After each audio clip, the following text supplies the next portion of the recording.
రక్షకుడైన యేసుక్రీస్తు నామమునికే మహిమ ఘనత ప్రభావములు కలుగును గాక.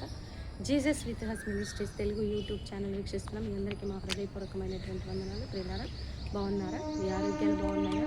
మరి ఎంతో దుఃఖముతోటి రాత్రంతా నిద్రించి ఉదయమునే లేచి ఈ వీడియో చూస్తున్నావా, లేదా మొదటిసారిగా వీడియో చూస్తున్నావా? దేవుడు నీతో మంచి మాటలు చెప్పబోతున్నాడండి. ఎందుకంటే ఆయన మాట ఇస్తే నెరవేర్చేటివి సమర్థుడు, గొప్ప దేవుడు, రక్షకుడు.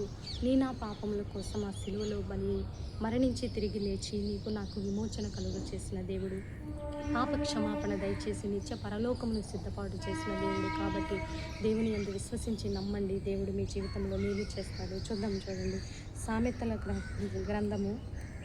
గ్రంథం 28వ అధ్యాయం 10వ వచనంలో చూద్దాం.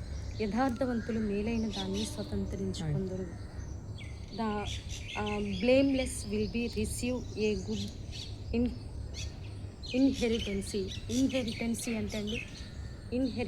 అంటే యథార్థవంతులు మేలైన దానిని స్వతంత్రించుకుందరు అంటే మేలును మాత్రమే మీరు స్వతంత్రించుకుంటారు. నువ్వు యథార్థంగా దైవ సన్నిధిలో దేవుని వాక్కును రిసీవ్ చేసుకుంటూ దేవుని మీద ఆధారపడినటువంటి నీ జీవితంలో దేవుడు నీకు మేలు చేయబోతున్నాడు. నీ యథార్థతను బట్టి నువ్వు న్యాయముగా యథార్థముగా దేవుని సన్నిధిలో నమ్మకంగా నువ్వు ఉన్నట్లయితే నువ్వు మేలును మాత్రమే స్వతంత్రించుకొనబోతున్నావు. కొంతమంది సగం సంఘంలో సగం లోకంలో ఉంటారండి. వారి వల్ల ఏమీ ఉపయోగం లేదు, కానీ అనేక మంది విశ్వాసాలను చెదరగొడుతూ వారి జీవితాలను కూడా లోకంలోనికి నెట్టివేసే పరిస్థితి ఉంటాయి.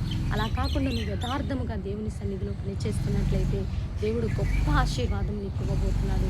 ఇటు వాగ్దానాన్ని రిసీవ్ చేసుకోవాలని ప్రభునామలో మనం చేసుకుని చిన్న ప్రార్థన చేద్దాం. ప్రార్థన. పరిశుద్ర మహాగండ ఘనమైన తండ్రి, మీరు ఇచ్చిన గొప్ప వాగ్దానాన్ని బట్టి మీకు కృతజ్ఞతాస్తుతులు చెల్లిస్తున్నానయ్యా. ఈ వాగ్దానం రిసీవ్ చేసుకున్న బిడ్డలందరినీ మీరు దీవించండి. భారతదేశాన్ని దీవించండి, తెలుగు రాష్ట్రాలను దీవించండి. చిన్న బిడ్డలకు మారు మనసు, రక్షణ, ఆరోగ్యాలు దయచేయండి. కుటుంబాల చుట్టూ నీ సన్నిధించమని, ఈరోజు బర్త్డే వెడ్డింగ్ జరుపుకునే బిడ్డలందరినీ దీవించమని, మా కుటుంబాన్ని కూడా జ్ఞాపకంలో ఉంచుకోమని.